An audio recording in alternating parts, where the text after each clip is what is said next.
Précédemment, dans du ballet. Le succès allait bon train pour l'école française. De nombreux talents s'y illustraient et de grands noms ont porté leur gloire par-delà les frontières. Le ballet pantomime ayant fait son apparition, il permit de mettre les danseurs encore plus en valeur, ainsi que leur art qui peinait toujours à s'affirmer. Le tout fut sublimé par le ballet romantique incontournable en son genre. Et les artistes français n'avaient de cesse d'affiner le ballet et pourtant le... Mais tu vas te calmer maintenant. Il faut que tu respires. Ok. Bon, cependant, beaucoup s'exportaient et d'autres pays s'affirmaient via leur plus grand talent. De plus, la période était rude pour l'Opéra de Paris qui finit par limiter les moyens. Ce qui entraîna la chute des représentations des ballets au profit des opéras qu'ils ne faisaient à nouveau plus que servir. Alors, désormais au plus bas, comment la prestigieuse école parisienne allait-elle se ressaisir et regagner son prestige? Allait-elle de nouveau briller de mille feux à travers le monde? La suite au prochain épisode. Mignon, ça vient juste de commencer. Oh merde, je savais pas. Bon, la suite maintenant.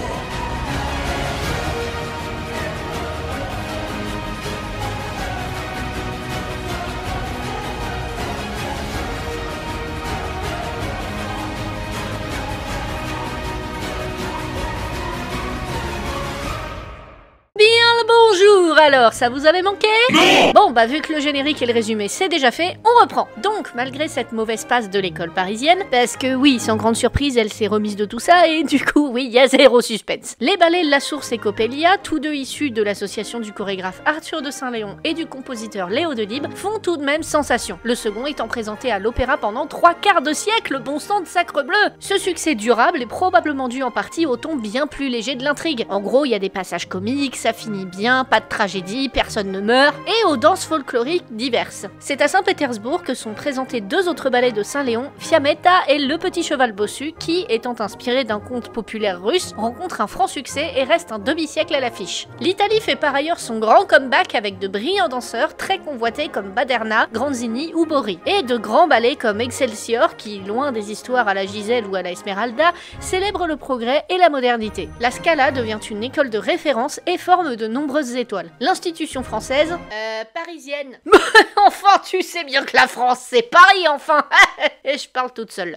Bref, il y a toujours de la concurrence avec Saint-Pétersbourg, Londres ou encore Copenhague. C'est d'ailleurs là qu'Auguste Bournonville, chorégraphe danois d'origine française, dirige la compagnie du Ballet Royal danois pendant presque 50 ans, et là il crée de nombreuses productions, dont sa propre version de la Sylphide, avec en vedette la fameuse Lucille Gran. Et si t'as vraiment regardé la vidéo précédente, tu sais de qui je parle, petite fripouille. Et contrairement à l'école française, il accorde autant d'importance aux danseurs qu'aux danseuses. Tout comme c'est le cas en Russie. Et c'est là qu'intervient ce bon vieux Marius Petipa. Ah bah le v'là enfin lui. En effet, après avoir brièvement travaillé en France, en Espagne et même aux États-Unis, il est recruté comme premier danseur du ballet impérial, puis il y devient, à la suite de Saint-Léon, maître de ballet jusqu'à sa retraite. Et il se fait sa petite renommée, tant avec les grands ballets dont il revisite la chorégraphie, qu'avec ses créations pour lesquelles il s'entoure de grands noms de la musique tels que Cesare Pugni, Léon Minkus et bien sûr Tchaïkovski. Ouais, en gros, tous les chorégraphes français finissent par se barrer quoi. La France devrait avoir honte, messieurs les députés. Attends, mais qu'est-ce que je raconte? Alors il faut quand même le mentionner, des ballets tels que La Fille du Pharaon représentent les anciennes colonies comme on les perçoit à l'époque, à travers justement ce bon vieux prisme colonial des familles. Ce sont des représentations assez faussées ou déformées, et comme on l'a vu avec la Bayadère, ça fleure bon l'orientalisme. Mais voilà, Petipa devient par ses œuvres la base du répertoire de nombreuses compagnies, et ses variations sont utilisées lors des plus grands concours de danse. Il conçoit des variations cultes pour les ballerines pour lesquelles il préfère les tutus plus courts pour mieux mettre en valeur les mouvements des jambes, des chorégraphies d'ensemble fluides et géométriques pour le corps de ballet. On en revient un peu à ces histoires d'harmonie de l'univers et de cosmos, et à quel moment tu vas mettre la bonne illustration,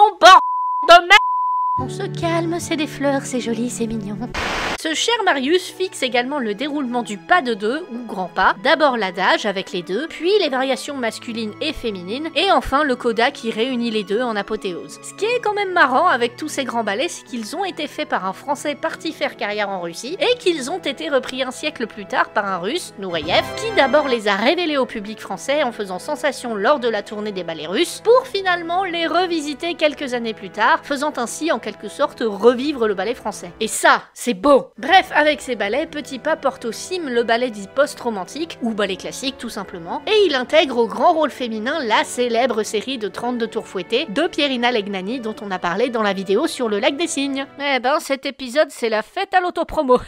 Ben, faut bien, hein. Il fait d'autant plus valoir ses œuvres avec des icônes telles que Lev Ivanov ou Ekaterina Vazan. C'est toutefois Serge de Diaghilev qui, au début du XXe siècle, redonne un souffle au ballet russe en fondant la compagnie des ballets russes, avec les meilleurs éléments du Mariinsky, dont notamment Georges Balanchine, Michel Fokine, Serge Liffard, Vaslav Nijinsky et Bronislava Nijinska, oui, ils sont frères et sœurs. Diaghilev fait appel à Stravinsky pour créer des ballets directement inspirés d'histoires du folklore russe, par exemple L'Oiseau de Feu ou Petrouchka. Mais les chorégraphes de cette troupe ont tout de même eu le temps de donner vie à de nombreux ballets, dont Le Spectre de la Rose, Le Sacre du Printemps et le tout dernier, Le Fils prodigue, dernière création pour les ballets russes qui, malheureusement, ne tiennent en tant que tels qu'une vingtaine d'années, faute de moyens suite à la mort de Diaghilev. Certaines danseuses de cette époque ont aussi laissé leur empreinte dans l'histoire de la danse en Russie. Par exemple, Anna Pavlova, pour qui Fokine a créé La Mort du cygne, ou Agrippina Vaganova, fondatrice de la méthode d'enseignement qui porte son nom. Le ballet reste donc très populaire en Russie, notamment grâce aux compagnies du Kirov, actuellement Mariinsky, et du Bolchoï, et à des créations comme Cendrillon, Roméo et Juliette, ou La Fontaine de Bakhchisarai, inspirée du poème éponyme de Pouchkine. D'ailleurs, certains danseurs comme Fokine et Balanchine partent justement aux États-Unis. Balanchine a d'ailleurs un rôle essentiel dans l'implantation de la danse classique aux États-Unis. Il l'introduit dans le monde de la comédie musicale parce que oui,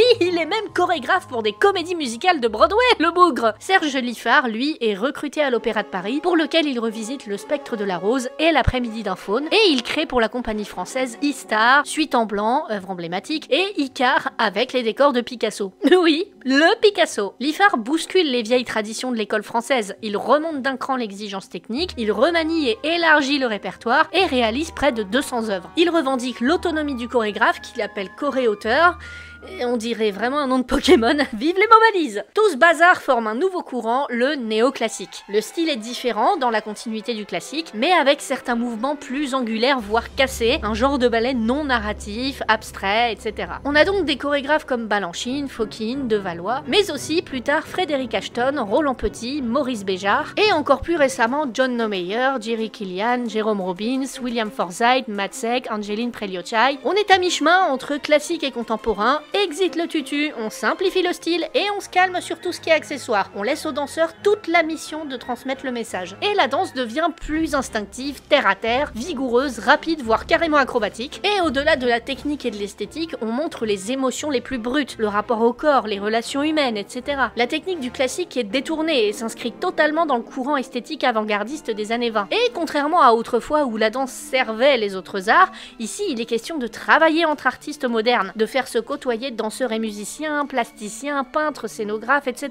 Par exemple, le ballet Parade en 1917 est chorégraphié par Léonide Massine en collaboration avec Jean Cocteau pour l'argument, Éric Satie pour la musique et Picasso encore pour la scénographie. Et vous vous rappelez Marie Salé dont on a parlé dans la partie 2 de cet épisode? Celle qui voulait plus faire chier avec les énormes robes lourdes, les perruques ou les chignons tirés aux 4 épingles? Eh ben elle a un peu été la précurseur de ce que d'autres ont fait au début du 20e, notamment la danseuse américaine Isadora Duncan, pionnière incontestée si bien qu'elle est connue comme la mère de la danse moderne. Et pour cause, elle dansait dans des tenues vaporeuses, les cheveux détachés, les pieds nus, des mouvements libres et improvisés, et avec ça, elle révolutionne la danse en renouant avec une tradition perdue, la voie du naturel. Et non pas la voie naturelle. Elle incarne une liberté nouvelle pour la danse et la chorégraphie, mais aussi pour la condition féminine en général. Parmi les grands noms de la danse moderne, on retrouve notamment aussi Loie Fuller et Martha Graham. Loie Fuller est à l'origine de la célèbre danse serpentine. Formée à la danse burlesque, elle est devenue une référence dans l'histoire de la danse. Elle a fait fusionner dans ses créations le musical, la performance et la danse moderne. Elle s'intéresse aussi de très près aux sciences, notamment tout ce qui touche à la lumière, aux couleurs, aux mouvements, pour créer des effets de phosphorescence dans ses mises en scène, qui s'ajoutent au mouvement du corps, du costume et des grandes voiles qui ont fait sa renommée. D'ailleurs, ces dispositifs scéniques étant issus de ses recherches et expérimentations, Loie Fuller dépose plusieurs brevets au bureau de la propriété industrielle de Paris, pour ses costumes, mais aussi tous les procédés de mise en scène qu'elle utilise, les éclairages, éclairage, miroir, pierrerie à facettes, sel chimique, etc.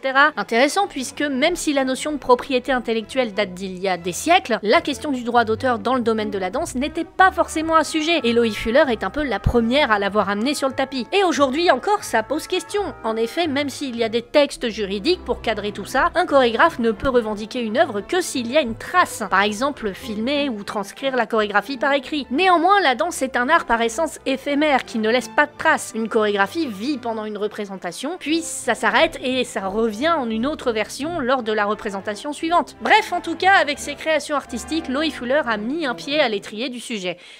Je sais pas si cette phrase est correcte. Martha Graham, quant à elle, est considérée comme l'une des plus grandes innovatrices de la danse moderne et l'une des fondatrices de la danse contemporaine. Elle reprend dans ses plus célèbres créations de grands récits de la mythologie grecque, notamment celui d'Oedipe, mais d'un point de vue féminin. Elle est la première danseuse à se produire à la Maison Blanche, rien que ça, l'une des premières personnes à recevoir la National Medal of Arts, équivalent américain de notre ordre des arts et des lettres, rien que ça, et la première danseuse et chorégraphe à recevoir la médaille présidentielle de la liberté, plus haute distinction civile américaine remise par le président des États-Unis. Rien que ça. Elle a aussi monté sa propre école, dans un premier temps une troupe exclusivement féminine. Petite anecdote, parmi ses élèves à une époque, il y a eu une certaine Madonna. Martha Graham est notamment à l'origine de techniques pour l'époque révolutionnaire basées sur la respiration, la contraction et la détente du corps, etc. Et en 1988, le magazine Time la désigne comme la danseuse du siècle. Rien que ça! Et oui, ce sont surtout des femmes dont on parle puisqu'à l'époque commence l'émancipation des femmes. Et qu'on le veuille ou non, la danse moderne s'inscrit dans les avancées féministes. Duncan voulait libérer le corps des contraintes strictes de la danse classique et l'expression des émotions des femmes. Elle chorégraphiait et créait de manière autonome. Et forcément, d'autres créatrices ont suivi. Bref, vient ensuite l'ère post-moderne au milieu du siècle. À cette période de contre-culture et de remise en question dans la création artistique, on ne pense plus classique ni même moderne. Il s'agit de déconstruire, critiquer, expérimenter. On peut citer par exemple Yvonne Rainer, Steve Paxton ou Trisha Brown. Puis vient après la Seconde Guerre mondiale la danse contemporaine, dont ses icônes les plus connues, Merce Cunningham, vue comme un des pionniers du genre, Pina Bausch, créatrice de la danse-théâtre, Tanztheater en allemand, Trisha Brown, car oui, la transition entre les deux périodes est un peu floue, Caroline Carlson, Anne-Theresa de Kersmaker et tous les Béjart, Kilian et Preliotchai cités précédemment. Tout au long du siècle, la danse est renouvelée sans cesse. Partant du classique, les chorégraphes s'en inspirent et s'en émancipent, piochant dans d'autres styles, d'autres danses ou même d'autres disciplines artistiques, comme on l'a vu tout à l'heure. Certains revisitent même les grands ballets classiques. On l'a vu pour le Lac des Cygnes, mais c'est aussi le cas pour Gisèle, La Belle au Bois dormant, Casse-Noisette et plein d'autres. Et c'est là que je réalise que cette vidéo va finir en queue de poisson, car je sais absolument pas comment conclure. Eh ben, quel professionnalisme. Oui, je sais, merci. J'espère que ce panorama sur l'évolution des ballets vous a plu, que vous aurez appris des choses, même si, wow, j'ai tellement à peine creusé le sujet. Sur ce, merci d'avoir suivi ce triptyque historique vidéoludique. Oh la rime pathétique. Bref, merci à toutes et tous, des bisous de loin et à la prochaine.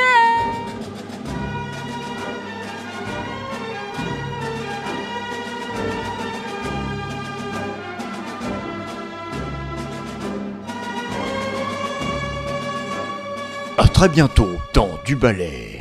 Ouais, bon, très bientôt, ça dépend, parce que bon, tu me connais, je publie des vidéos tous les 36 du mois, alors bon, très bientôt, c'est pas très le concept du ballet, si tu vois ce que je veux dire, parce que bon,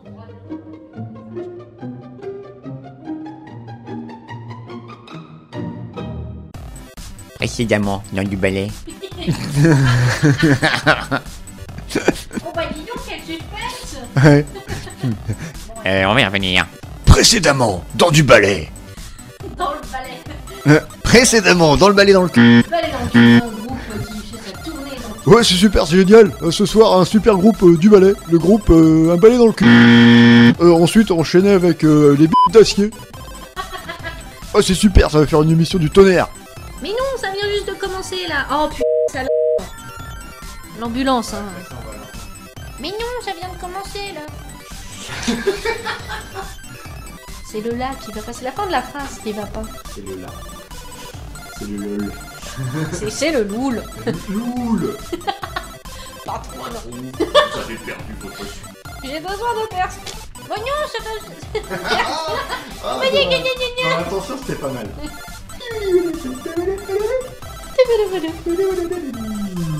Mais non, ça vient juste de... Non, attends, je suis en train de le perdre. On est en train de le perdre. Heure du décès, 18h01. Oh merde. Tan, tan, tan, tan, tan, tan, tan, tan, tan, tan, tu. La suite, au prochain épisode. La suite, la suite. Bon. Oui, d'accord. Oui, enfin, bientôt.